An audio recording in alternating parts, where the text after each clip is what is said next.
ദൈവനാമത്തിന് മഹത്വം ഉണ്ടാകട്ടെ. 1 രാജാക്കന്മാരുടെ പുസ്തകം 17-ാം അധ്യായം 1 മുതൽ വായിക്കുമ്പോൾ അവിടെ കാണുന്നു, ഒരു വിധവയും മകനും മരിക്കുവാൻ പ്ലാനുകൾ, പദ്ധതികൾ തയ്യാറാക്കി നിൽക്കുന്ന അവസരത്തിൽ ഏലിയാവ് എന്ന പ്രവാചകൻ അവിടെ വരികയുണ്ടായി.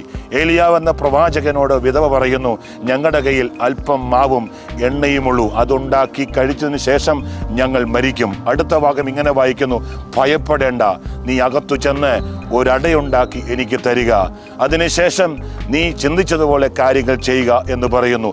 അടുത്ത വാക്യം ഇങ്ങനെ പറയുകയാണ്, ഇനി മഴ പെയ്യും വരേക്കും നിന്റെ വീടിനകത്തെ മാവും എണ്ണയും കുറഞ്ഞു പോകുകയില്ല. ജീവിതത്തിൽ തകർന്നിരിക്കുന്ന, മരണത്തോടും മല്ലടിക്കുന്ന, ജീവിതം ശൂന്യതയായി നിൽക്കുന്ന സാഹചര്യങ്ങളിലും ഭയപ്പെടേണ്ട എന്ന് പറയുന്ന ദൈവശബ്ദങ്ങൾ നമ്മുടെ ജീവിതത്തെ മാറ്റിമറിക്കും.